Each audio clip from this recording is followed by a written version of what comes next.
बिस्मिल्लाहिर्रहमानिर्रहीम। अस्सलाम वालेकुम। कैसे हैं आप सब? उम्मीद करती हूँ आप सब बिल्कुल ठीक होंगे। आज की वीडियो क्लास 8 की न्यू ऑक्सफोर्ड सेकेंडरी साइंस पर है और आज की वीडियो में बच्चों मैं आपके साथ chapter number 3 variation, heredity and cell division इसका टॉपिक शेयर करने जा रही हूँ, सेल डिवीज़न का। आज हम main topic cell division discuss करेंगे कि इसका क्या मतलब है, इसके अलावा इसमें कौन कौन से प्रोसेसेस हैं, कौन कौन से स्टेप्स हैं। तो पेज नंबर 42 को आप सब बच्चे ओपन कर लें। सेल डिवीजन, सेल का टूटकर तकसीम होना। How do टिनी frogs eggs become big frogs? ऐसे कैसे मुमकिन होता है कि छोटे छोटे मेंढक के अंडे जो हैं वो बड़े बड़े फ्रॉग्स में बदल जाते हैं। Cell division allow organism to grow larger. Cell की यानी खुलिये की तकसीम की वजह से एक नया जानदार बड़ा होता है। One cell split into two, two into four and so on until a single cell become a multicellular organism। एक सेल जो है पहले दो में तकसीम होता है और फिर वो दो सेल जो है वो चार सेल में तकसीम होते हैं और इसी तरह प्रोसेस चलता रहता है, यहाँ तक कि कोई एक सेल जो है वो एक नए जानदार में कन्वर्ट नहीं हो जाता। अब यहाँ वर्ड बच्चों यूज़ हुआ है मल्टी सेलुलर। मल्टी का मतलब होता है मैनी, यानी कई सेल रखने वाला जानदार, यानी जैसे ह्यूमंस हैं, एनिमल्स हैं, प्लांट्स हैं। Stage 1, cell about to divide. जब सेल डिवाइड होने के लिए तैयार हो रहा था उस टाइम वो इस तरह का दिखता था। The nucleus divide first. सबसे पहले इसकी ये जो न्यूक्लियस है यानी ये जो सेंटर है ये सबसे पहले तकसीम हो रहा है। The daughter nuclei separate and the chloroplasm cytoplasm pinches off between the nuclei. अब क्या हो रहा है स्टेज 3 के अंदर कि न्यूक्लियस तो तकसीम हो चुका है और वो दो में तकसीम हो गया था, इसी वजह से इसको डॉटर न्यूक्लाई कहा गया है। और साथ ही उसके बाद क्या हुआ कि जो इसके अंदर मौजूद साइटोप्लाज्म था वो भी डिवाइड हो चुका है। Two cells are formed. अब देखिए लास्ट स्टेज में दो सेल बन गए हैं।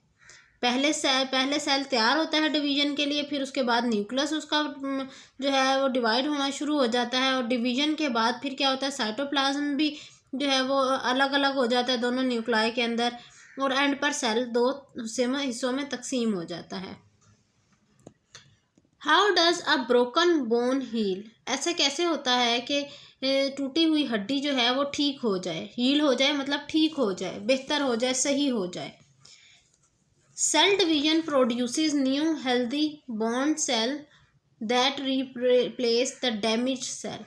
सेल डिवीजन यानी सेल की तकसीम की वजह से जो पुरानी जो ख़राब हड्डी थी उसके अंदर जो सेल जो थे वो मौजूद ख़राब हो चुके थे वो अब नए सेल में नए सेल उनकी जगह आ जाते हैं, जिसकी वजह से क्या होता है कि वो जो बोन है ना वो रिपेयर हो जाती है, ये हील हो जाती है। Similarly cell divide can replace ageing cells and those that die from disease. ये सेल डिवीजन के अमल के ज़रिए ही जो पुराने सेल हैं वो ख़त्म होते हैं और नए सेल आते हैं। इसके अलावा वो सेल जो कि किसी बीमारी की वजह से ख़त्म हो चुके थे या मर चुके थे वो भी दोबारा रिप्रोड्यूस होते हैं। Do you know growth and repairs are two function of cell division. बढ़ना और इसके अलावा ठीक होना किसी चीज़ का, ये दो अहम काम हैं जो कि सेल डिवीजन की वजह से होते हैं। A third function is reproduction. और तीसरा जो उसका काम है ना सेल डिवीजन का वो ये है रिप्रोड्यूस करना, यानी एक नए जानदार को वजूद में लाना। Some organisms reproduce similarly through cell division. वो कह रहे हैं कुछ जानदार ऐसे हैं जो कि सेल डिवीजन के अमल के ज़रिए नए जानदार पैदा करते हैं, जैसे कि एमीबाज हैं, इसके अलावा कैक्टस है। Can grow a new stem and roots by cell division. Amoeba और कैक्टस प्लांट वो हैं जिनके अगर कभी इसको स्टेम या फिर रूट ख़राब हो जाए तो वो सेल डिवीजन के ज़रिए दोबारा रिप्रोड्यूस हो जाती है। And these structures can then break away from the parent plant and become a separate plant. वो कह रहे हैं फिर ये जो स्ट्रक्चर जो कि कैक्टस के बाहर बने हुए थे और दोबारा रिप्रोड्यूस हुए थे, रूट्स या स्टेम्स वगैरह, वो अपने जो है ओरिजिनल प्लांट से सेपरेट होकर एक नया पौधा बना देते हैं। The growth and reproduction in cells are carried out by two processes, mitosis and meiosis. Growth का, बढ़ने का, और नए जानदार रिप्रोडक्शन का, यानी रिप्रोडक्शन के अमल का काम जो है वो दो तरह के डिवीजन्स के ज़रिए होता है। पहला है सेल डिवीजन जिसका नाम है माइटोसिस, और दूसरे सेल डिवीजन का नाम है मेयोसिस। दोनों में थोड़ा सा डिफरेंस है, ज़्यादा सिमिलैरिटीज़ भी हैं। The main organelles functioning in these processes are chromosomes present in the nucleus. इन दोनों अमलों में, यानी माइटोसिस में भी और मेयोसिस में भी, दोनों में जो है ना, एक जो ऑर्गेनली सेल के अंदर जो मौजूद है जिसका सबसे अहम काम है वो है क्रोमोसोम्स, जो कि न्यूक्लियस के अंदर मौजूद होते हैं। Chromosomes are thread like structure. Chromosome धागा नुमा एक स्ट्रक्चर है। दे आर इन पेयर, वो पेयर की शक्ल में होते हैं।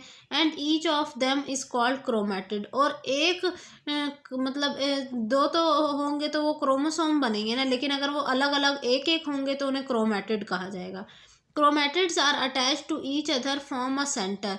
जब क्रोमेटिड एक दूसरे के साथ जुड़ते हैं तो उनका एक सेंटर पॉइंट होता है जिसको हम सेंट्रोमेरी कहते हैं। अब बच्चों देखिए, यहाँ पर ये हमारे पास स्ट्रक्चर भी है क्रोमोसोम का। अब अगर मैं इस डंडे की सिर्फ बात करूँ, यानी एक क्रॉस वाली साइड की, तो इसे मैं क्रोमेटिड कहूँगी, ठीक है। और जो जहाँ जाकर ये दोनों जुड़ रहे हैं, ये वाला पॉइंट जो है, इसे मैं सेंट्रोमेरी कहूँगी, जहाँ आकर ये दोनों क्रोमेटिड्स आपस में जुड़े हैं, मीट किया है जिन्होंने। अब हम स्टार्ट करते हैं टॉपिक माइटोसिस का। It is a process in which cell, parent cell, divide into two identical cells, daughter cells. अच्छा, ये वो अमल है जिसके ज़रिए पेरेंट्स के अंदर जो मौजूद सेल हैं वो दो हिस्सों में तकसीम हो जाते हैं, और दो तकसीम इस तरह से होते हैं कि अगर पेरेंट सेल के अंदर जितने क्रोमोसोम्स की तादाद है उतने ही क्रोमोसोम की तादाद डॉटर सेल, यानी वो जो दो सेल टूट के बने हैं, उनमें होती हैं।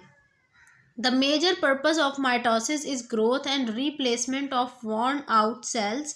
Both plants and animal grow by mitosis. अच्छा, अब वो कह रहे हैं माइटोसिस का जो मेन फंक्शन है वो क्या है, ग्रोथ का, और दूसरा उन सेल वो सेल जो ख़राब हो चुके हैं या डैमेज हो चुके हैं उनको ठीक करने का या उनको रिप्लेस करने का। ये अमल जो है ज़्यादातर पौधों और जानवरों में देखा जाता है माइटोसिस का।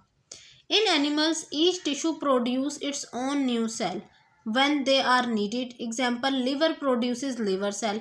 जानवरों में हर टिश्यू जो है ना वो अपना सेल प्रोड्यूस करता है जिसकी इसको ज़रूरत होती है। जैसे कि अब जैसे लिवर है, लिवर के अंदर लिवर सेल्स की कमी हो गई है तो वो लिवर सेल ही सिर्फ टिश्यू रिप्रोड्यूस करवाएगा, ये नहीं कि वो कोई और सेल भी साथ बनना शुरू हो जाए। In plant, cell division is the Cambium increases the plant thickness and the cell division at the tip of the roots, shoots leads to an increase in the length of plants. अच्छा, जो पौधे हैं उनके अंदर जो cell division का अमल हो रहा है उसके ज़रिए वो उनकी जो है ना वो थोड़े से हेल्दी होते हैं पौधे। इसके अलावा उनके जो पार्ट्स टूट जाते हैं वो रिप्रोड्यूस हो जाते हैं। रूट्स और शूट्स की ग्रोथ में भी इनका बहुत बड़ा सेल डिवीजन का हाथ है। Mitosis is a process by which cell increase in number by dividing. Mitosis वो अमल है जिसके ज़रिए सेल की तादाद बढ़ती चली जाती है तकसीम होने की वजह से। It take place in all body cells except reproductive cell. वो कह रहे हैं कि ये जो डिवीज़न है सेल की, ये तमाम तरह के सेल इस माइटोसिस के अमल के ज़रिए डिवाइड होते हैं सिवाय रिप्रोडक्टिव सेल्स के।